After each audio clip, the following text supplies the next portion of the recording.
Nahulog si Zoro sa patibong ni Om at natusok sa barbed wire at natumba. Nag-aalala itong binuhat si Choppy at pinakawalan ang kanyang 108 caliber phoenix. Tumagos ito sa Iron Cloud Sword dahil 3 times ang lakas nito at nahiwa ang paring panot. Nagawang hiwain ng swordsman ang kalaban pero wala pa rin itong epekto sa hambog na Diyos dahil hindi nahihiwa ang kuryente. Pero nang mabasa nito ang nasa isip ni Wyfer ay kinabahan ito, tapos pinakawalan ni Wyfer ang reject dahil na nagpak-knockout sa hambog na Diyos. Inakyat ni Chopper ang Giant Jack at pagdating sa taas nakita niya ang dambuhalang tuta na kinatakot nito. Nag-aabang si Om sa lugar na yon at naghihintay ng mga kalaban. Tanong ng paring panot kung si Choppy ba ang tumalo kay Jadatsu. Umatras naman ang reindeer at balak tumakas. Hanggang sa napatid dito sa isang bangkay at nakita ang asong nakatingin. Kaya nabaliw ito sa takot pero pinakalma ito ni Om dahil hindi nangangagat ang kanyang alaga. Tapos tinanong ng paring panot kung anong ginagawa ni Chopper doon. Sagot ni Choppy na hinahanap niya ang City of Gold.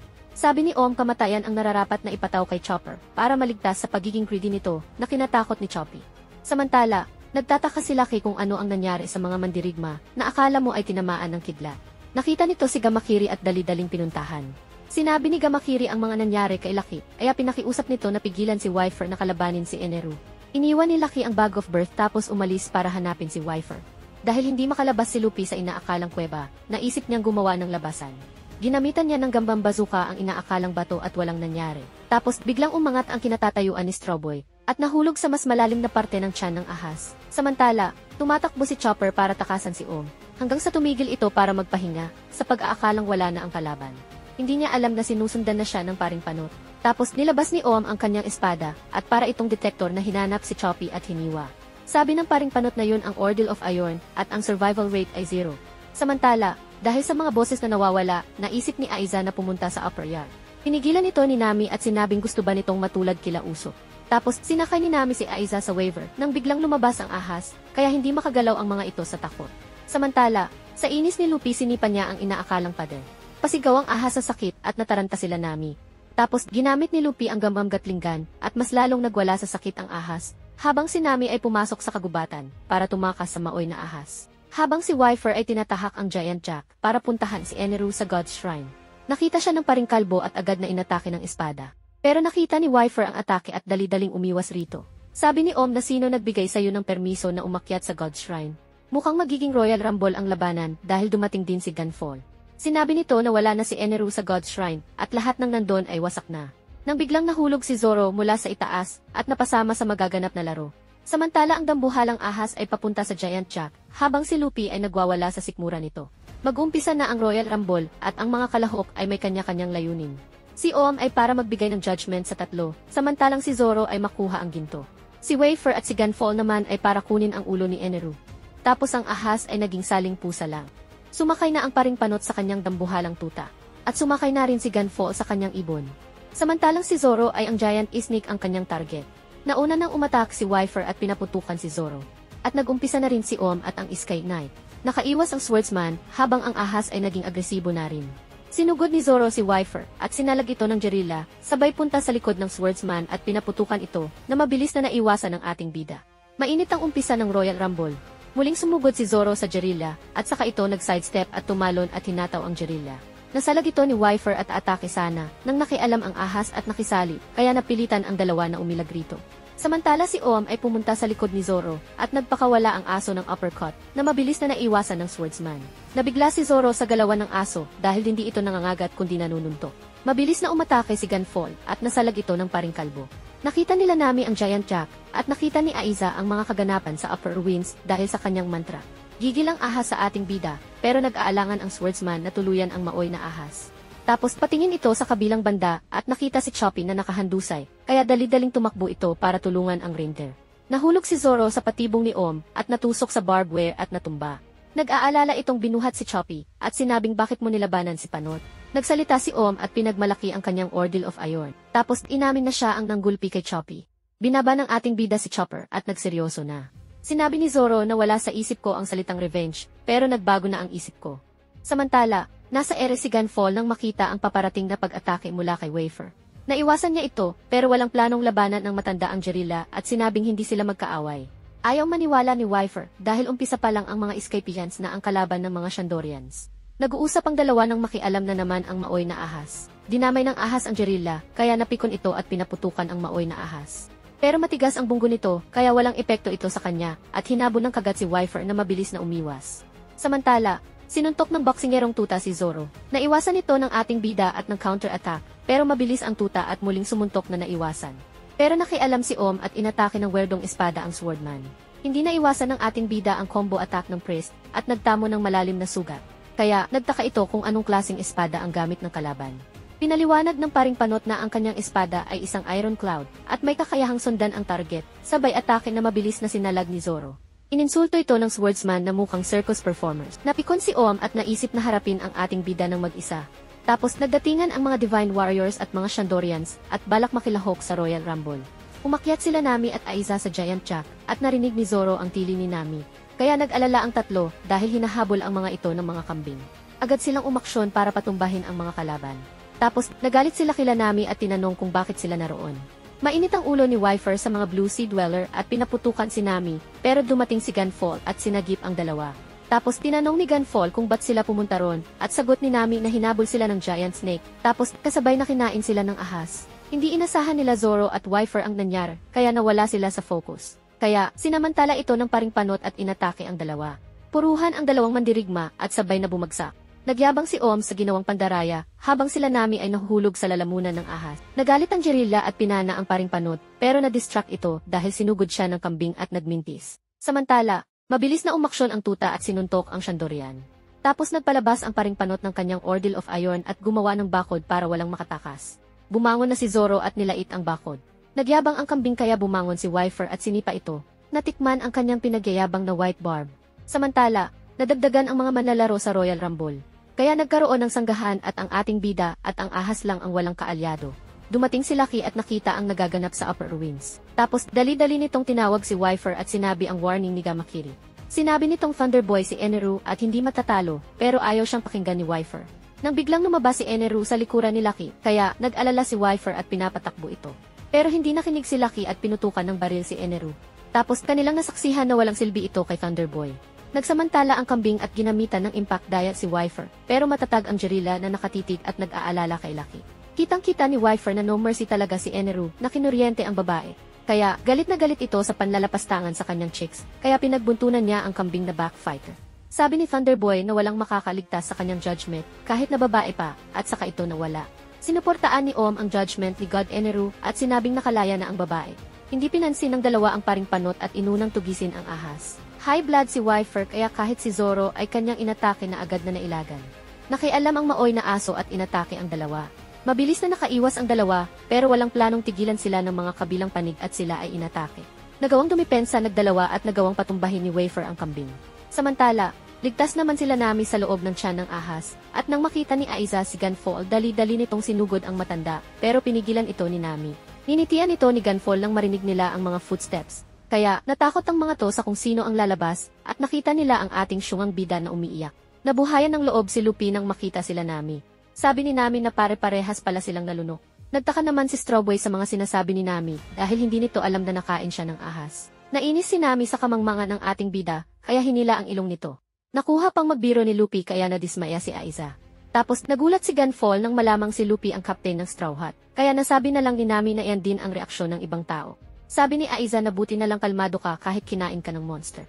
Napaluwa ang mata ni Lupi sa gulat dahil akala nito na nagjo-joke lang si Nami. Sabi ni Lupi na kailangan na nilang hanapin ang butas ng wetpo ng ahas para makatakas, kaya nasapak ito ni Nami. Pangalawang suggestion ng tingbida na hintayin na lang nila na itae sila ng ahas, kaya nakatikim ito ng head chop kay Nami. Nasabi na lang ng dalawa na nakakatakot ang dalaga. Tapos napagtanto nila na si Lupi ang may kagagawan kung bakit nagwawala ang ahas. Kinwento ni Lupi na napagod ito sa paggawa ng butas sa inaakalang pader. Kaya nagtanong ito kung nakapagdala ba ng pagkain si Nami, kaya mas lalong sumabog ang dalaga at sinuntok si Strawboy. Dahil sa lakas ng suntok ni Nami pati ang ahas naramdaman ito, kaya namilipit ito sa sakit. Naagaw ni Wyfer ang atensyon ng ahas kaya inatake siya. Pinaputukan naman ito ng Jirilla sa bumbunan pero walang talab sa ahas. Nagpaplano si Zoro ng pag-atake sa ahas nang mapansin ang paparating na atake ni Om at inilagan. Kaya, tinarap niya ang paring panot na pumipigil sa kanyang plano. Tuloy ang laban ng ahas at ni Wyfer. Hindi natitinag ang ahas sa kahit anong atake ng Jirilla at patuloy lang sa pagbawi ng atake. Kaya, naisip ng Jirilla na patuloy na paputukan ang ahas habang si Zoro ay nagtatago para umisip ng plano.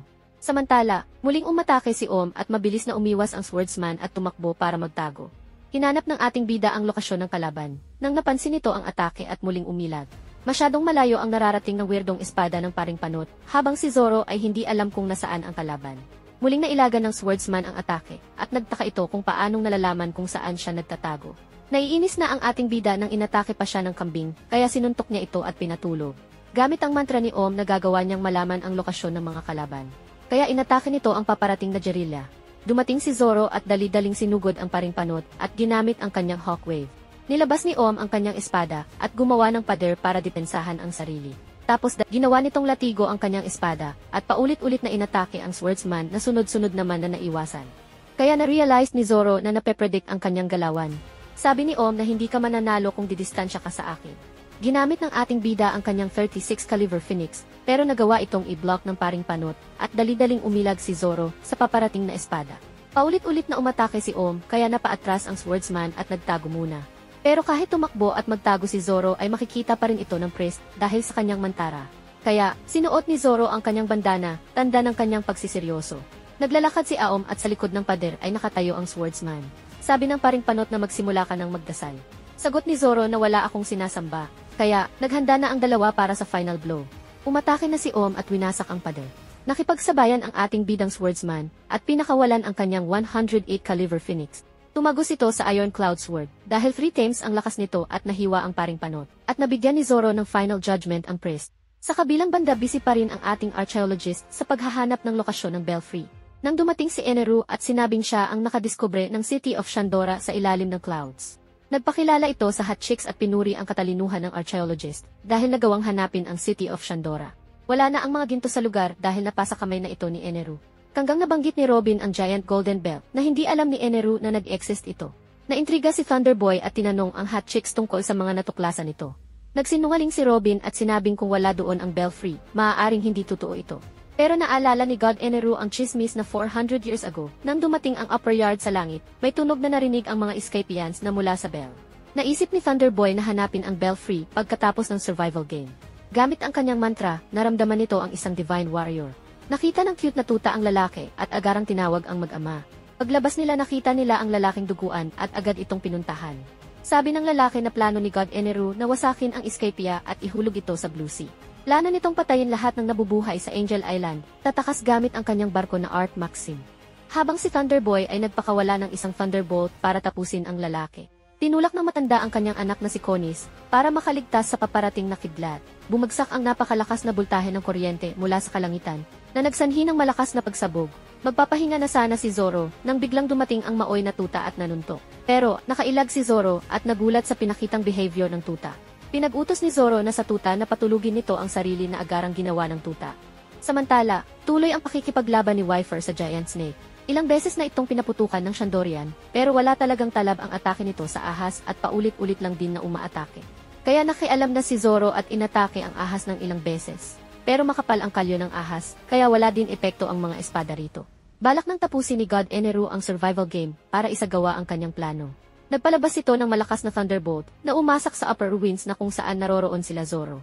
Nababahala si Robin sa pinakitang lakas ni Thunderboy, habang ang upper ruins ay bumabagsak mula sa taas. Nakita ni Zoro si Chopper na nahuhulog, kaya dali-dali nitong nilangoy ang hangin at kinuha ang walang malay na rinder. Tuloy na nahuhulog ang mga mandirigma, at sinamantala naman nila Gunfall ang nakabukang bibig ng ahas para lumabas. Humawak sila Luffy sa waver ni Nami, at pag-andar nito napabitaw si Luffy dahil sa sobrang bilis ng waver. Nang biglang nahulog si Gunfall kay Pierre, at nakita nila ni Nami na nahuhulog ang lahat na nagmula sa upper ruins. Kaya pinag-utos ni Gunfall kay Pierre na iligtas sila Luffy at Aiza, at tuluyan silang nahulog sa lower ruins. Kahit na nakita ni Robin ang lahat, naguguluhan pa rin ito sa mga nangyari. Tapos, nakita nito si Zoro na galit sa pagkakahulog. Nagtataka ang swordsman kung anong lugar yon, kaya pinaliwanag ng hotchicks na yon ang City of Gold. Samantala nakabaon ang ulo ng ahas sa ulap at hirap na hirap ito na umahon. Tuwang-tuwa si Luffy sa naging joyride nila, habang si Aiza ay sinisisi si Luffy dahil hindi ito kumapit ng maigi. Kaya, sinuggest ni Luffy na lumabas sila sa wetpo ng ahas na kinagalit ng bata at nanuntok. Nang dumating si Pierre para tulungan sila at nag-transform ito sa Pegasus. Takot si Aiza nang makita ang pagbabagong anyo ni Pierre at ang paghaba ng braso ni Luffy. Isinakay ni Luffy si Aiza kay Pierre at saka sila lumipad na tumatakbo. Samantala, maayos naman ang naging pagbagsak nila Nami at Gunfall dahil sa ulap. Nagulat si Wyfer nang muling masilayan ang kanyang homeland na City of Shandora. Nakita ni Nami ang ahas na may hinahanap sa paligid at tinitignan ang bawat sulok ng lugar. Tapos umiyak ang ahas sa hindi maipaliwanag na dahilan na kahit si God Eneru ay nagtataka. Nairita ang hambog na God, kaya nagpalabas ito ng Thunderbolt at tinusta ang ahas gamit ang kanyang Elthor. Nag-alala si Wyfer at Zoro dahil sa pag-aakalang nasa tiyan pa ang iba ng ahas. Nang biglang nagpakita si Nami na kinagulat ni Zoro. Sabi ni Nami na okay lang siya pero si Luffy ay naroroon pa. Nakinadismaya ni Zoro na pati ang mangmangyang captain ay nakain. Tuluyang nawalan ng malay ang ahas, at na-realize ni Wyfer kung gaano kalakas si Thunderboy. Naramdaman ng Jirilla na nasa likuran ang hambog na God, kaya agad nitong pinaputukan ng kanyon at hindi tumama. Kaya muli niya pinaputukan si Thunderboy pero mintis pa rin. Nagpalabas ng ball cloud si Eneru at sinabing dapat maging masaya ka nga dahil binalik kita rito sa iyong homeland. Muling atake si Wyfer pero sinaway siya ni Eneru dahil hintayin raw muna nila ang ibang manlalaro na kinagalit ng Shandorian dahil laro lang pala ang lahat sa hambog na Diyos. Nang dumating ang natitirang mandirigma at hinarap si Eneru, samantalang si Nami ay nagtago. Tuwang-tuwa si Thunderboy nang hinarap siya ng mga manlalaro. Tapos sabi nito na 5 silang maglalaban para malaman ang panalo. Gumaan ang loob ni Nami sa pag-aakalang hindi alam ni God Eneru na naroon siya. Hanggang sa narinig niya na alam ni Thunderboy na 6 sila na naroroon kaya naiyak ito sa takot. Tumanggi ang lahat sa sinasabing laro ni Thunderboy. Ang lahat ay tinutukan ng arma si Eneru at sinabing tatapusin nila ito. Pinagtawanan sila ng hambog na God at minaliit ang kanilang kakayahan. Tapos sabi nito na hindi nyo alam ang kakaharapin ninyo at kung ano ang kaya kong gawin. Nainis si Gunfall at tinanong si Thunderboy na kung ano ba ang plano nito. Sagot ni Eneru na aalis na siya sa Skypiea at pupunta sa Endless Birth, kung saan nararapat tumira ang isang god na tulad niya. Habang nagpapaliwanag si Eneru ay nagpapakawala ito ng napakalakas na chakra. At sinabi na ang buong Skypiea ay ihuhulog niya sa Blue Sea kaya nabahala sila. Naunang sumugod si Gunfall at hinayaan lang siya ni Thunderboy na saksakin ang kanyang katawan. Pero tumagos lang ang spear at naghandang mag-counter-attack si Eneru. Tapos pinakawalan nito ang 20 million volt na kumoryente sa Sky Knight at tostado itong bumagsak sa simento. Kanilang natunghayan ang kapangyarihan ng isang Logia user na may kapangyarihan ng kidlat. Hindi sila siniseryoso ng hambog na God at sinubukan pa silang imbitahan na sumapi sa kanya para pumunta sa Endless Birth. Kaya tinanong ni Robin na kung anong gagawin nito pag tumanggi sila. Nagtaka si Eneru kung bakit sila tatanggi dahil masasama lang ang mga to na mahuhulog sa Blue Sea. Sagot ni Robin na pag winasak mo ang buong Skypiea, mawawasak mo din ang isang precious na bagay na di mo pa nakikita. Sabi ni Thunderboy na kung ang Giant Belfry ang tinutukoy ni Robin ay alam na niya kung nasaan ito, sapagkat nabasa niya ang nasa isip ng archaeologist. Dahil hindi nito nagustuhan ang pagsisinungaling ng hot chicks, ay kanya itong head shot ng kuryente na agarang nagpatumba kay Robin. Kaya, agarang nag-react si Zoro at sinapo si Robin bago pa bumagsak ang katawan nito sa sahig. Sa galit nito tinignan niya ng masama si Eneru at saka ito mabilis na sumugod. Naghanda ang hambog na God at pitrotektahan ang sarili gamit ang baston. Nagpakawala ulit ng atake si Zoro, pero mabilis lang itong nailagan. Habang nasa ere si Eneru ay sinamantala ito ni Wyfer at pinaputukan ang kalaban. Pero nagpalabas ng Thunderbolt ang hambog na Diyos at hindi tinablan ng atake ng Shandorian dahil kanya itong nineutralize. Tapos muling sumugod si Zoro at hinarap na ito ni Eneru. Nagawang hiwain ng swordsman ang kalaban pero wala pa rin itong epekto sa hambog na Diyos dahil hindi nahihiwa ang kuryente. Hinawakan ni Thunderboy ang mga espada ni Zoro at nagpakawala ng malupit na atake na kumuryente sa ating bida. Kaya bagsak si Zoro at tinapakan pa ito ni Eneru sa face kaya hindi makapaniwala si Zoro sa lakas ng kalaban. Binitiwan ni Wyfer ang kanyang armas at nag-acrobat at niyakap ng paa si Eneru. Tapos sa kanito tinutok ang kanyang palad sa hambog na Diyos at sa kanito sinabi na kung alam ba ni Thunderboy ang Sea Prism Stone. Kumawala si Zoro sa pagkakatapak habang nagyayabang pa ang kalaban dahil iniisip na impact dahil lang ang atake. Pero nang mabasa nito ang nasa isip ni Wyfer ay kinabahan ito, tapos pinakawala ni Wyfer ang reject dahil na nagpak-knockout sa hambog na Diyos. Akala nila ay tuluyan ng natalo si Eneru at nilapitan ni Nami si Robin. Tapos biglang may lumabas na kidlat sa katawan ng hambog na God at pinapatibok nitong muli ang kanyang puso. Bumangon ito at tumayo na kinagulat ni Wyfer. Kaya napaluhod na lang sa pagkakadismaya ang Shandorian dahil binuhos na niya lahat ng kanyang makakaya. Sabi ni Thunderboy kay Wyfer na winarningan na kita na hindi mo ako mapapatay. Napaluwa ng dugo ang Jirilla sa kanyang damage na natamo sa paggamit ng reject dial. Pero walang plano ang Jirilla na sumuko kaya muli itong tumayo para makipaglaban. Kaya tinataw ito ng baston ni Eneru at dahil sa nanghihina agaran itong natumba.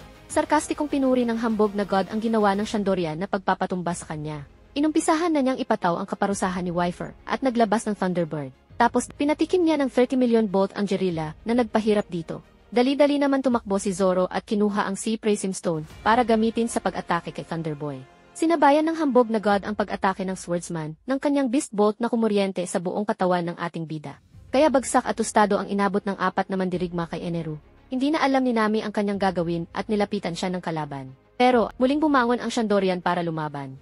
Sabi ng hambog na god na mamatay ka na rin lang, bakit kailangan mo pang pahirapan ang sarili mo? Sagot ni Wyfer na para ito sa kanyang mga ancestors. Kinonsider ito ni Eneru at bibigyan na ng final blow ang Jirilla. Tapos, ginamit niya ang kanyang attacking Elthor. Kaya sinapo ni Wyfer ang napakalakas na boltahe ng kuryente, na nagpalipad sa lahat at bumutas ng lupa ng lower ruins. Si Nami na lang ang natitira at takot na takot nitong hinarap si Thunderboy. Labag man sa kanyang loob, sinabi niyang sasama na lang siya rito. Pumayag si Eneru at kinuha ni Nami ang kanyang waiver. Sabi ng hambog na god na hindi na kailangan ng dalaga na magpakapormal, basta wag na lang tutularan ang mga iba na hindi kinikilala ang tunay na kapangyarihan ng isang god. Kaya sumang-ayon na lang si Nami rito para sa kanyang kaligtasan. Narating nila ang isang kuweba at pumasok sila rito. At nakita niya ang Arc Maxim na pinagmalaki ni Thunderboy, na ito ay isang flying ship at ang kanyang electricity lamang ang makakapagpatakbo rito. Samantala si Luffy ay nasa mata ng ahas at nagpapakakingkoy kasama si Aiza, at saka lumabas ang tatlo sa bibig ng ahas. Tuwang-tuwang inakyat ni Luffy ang ruins na sinundan ni Aiza. Sa kanito masayang sinigaw na we are free. Nagtaka sila kung nasaan sila at pinagmasdan ang paligid.